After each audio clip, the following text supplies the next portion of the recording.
afternoon, Black with No Chaser family. Thank you so much for joining us for day 3 of our special live coverage of the 52nd annual legislative conference for the Congressional Black Caucus.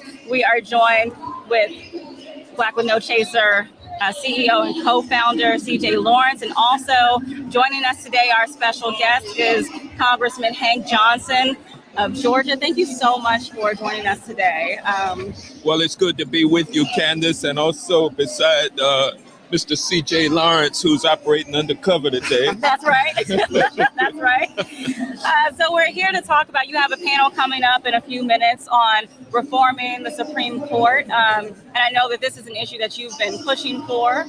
So first of all, I just want to kind of get into that with all of the controversy sort of surrounding the Supreme Court, everything with Justice Clarence Thomas and the gift that he's received from right-wing billionaire Harlan Crow. There's been other accusations made also against Justice Alito.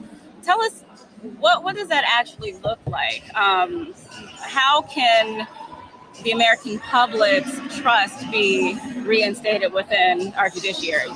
Yeah, there's another ProPublica article that came out today. Oh, wow. Entitled "Clarence Thomas Secretly Participated in Coke Network Donor Events."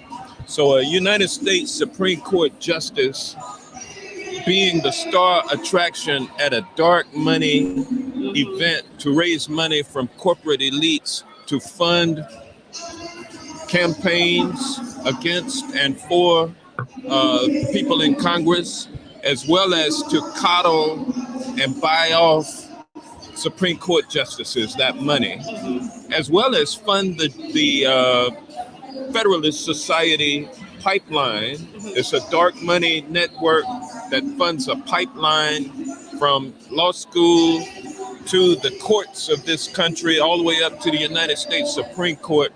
And that network has been funded and at work for the last 40 years, and it has produced a 6-3 super extreme right majority on the United States Supreme Court. And so, you know, we're in a crisis with our judicial system in this country. It's been overtaken and corrupted by big money, dark money interests. So workers, consumers, women, people of color, LGBTQ, all people who are not in the favored class of white male, Christian, heterosexual on the bottom, and the top folks are raking in all of the money. And that's what this is all about. Our capitalism is out of whack, which is creating a situation where our democracy is imperiled and freedom and liberty for all is jeopardized by a United States Supreme Court leading the way to take away our rights.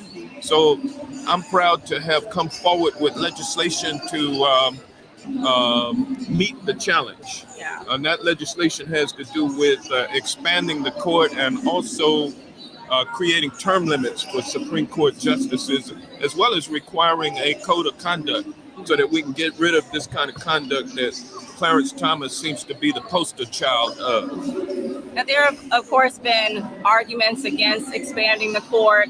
You know, if this administration does it, then if, you know, things flip back, you know, to the GOP, they could do it too in a back and forth. What do you say to those sorts of arguments? Well, the court has already been packed by Republicans in the Senate with 6 right-wing extremists who are taking away our rights.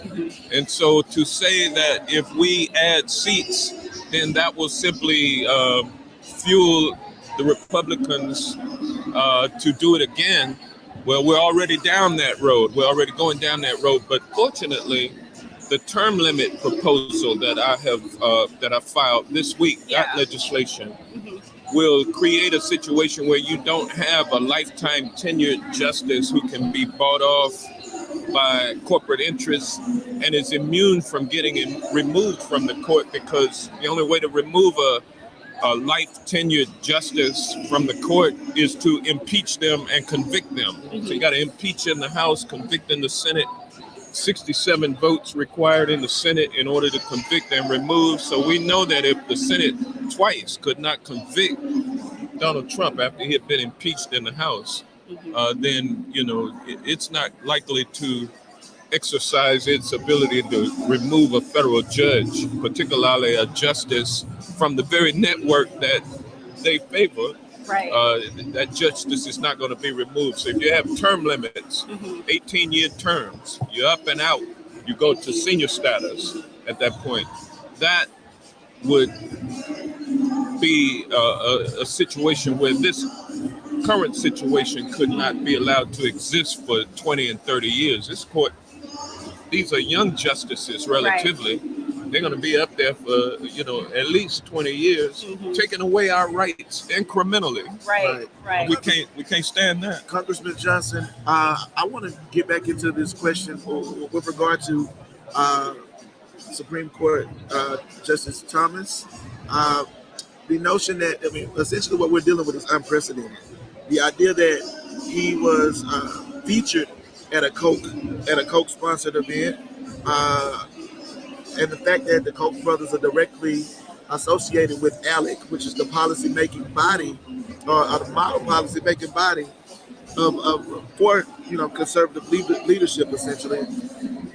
How can we then look at this, tie it in, and not say essentially that our judicial body, our judicial arm, is essentially working hand in hand with our legislative body in making the policy and then interpreting that policy. Yeah, that's where our democracy is imperiled, because there's supposed to be a delicate system of checks and balances in place. The legislative branch produces the policy.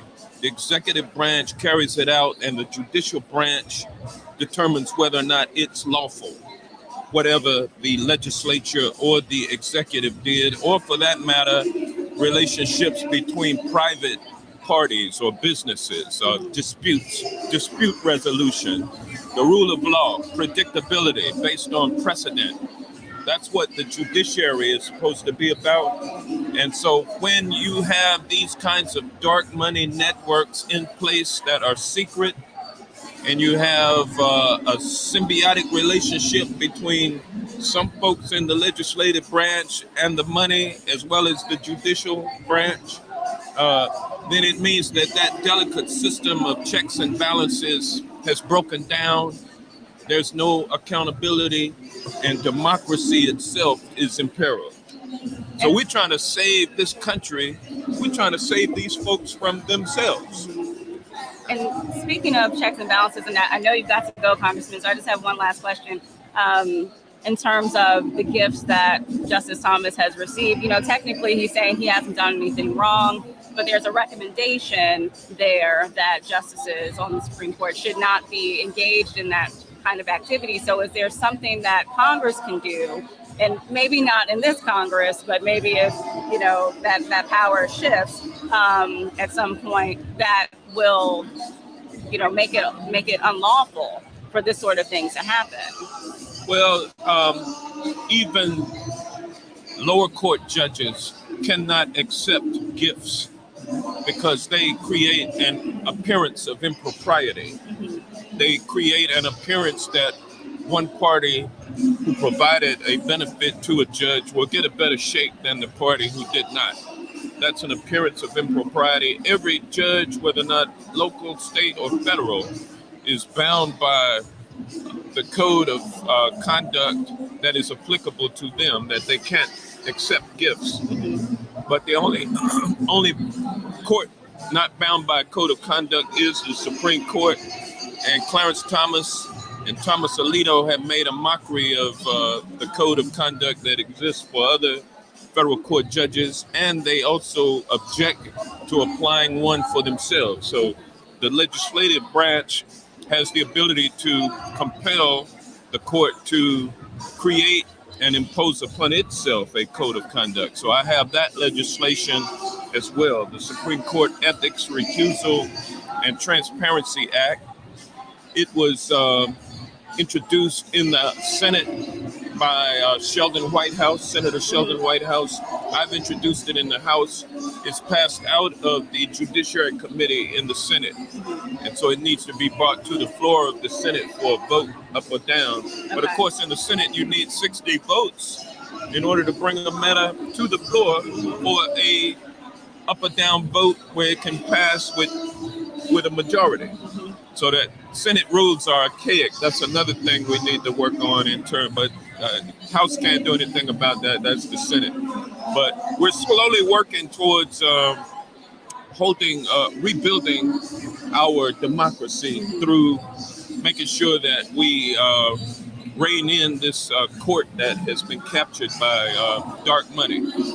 Well, Congressman Johnson, thank you so much for breaking this down. This is obviously something that not just us, but the country will continue to watch. I mean, as calls for impeachment of Justice Thomas continue, to be out there. So thank you so much for taking the time to talk with us today.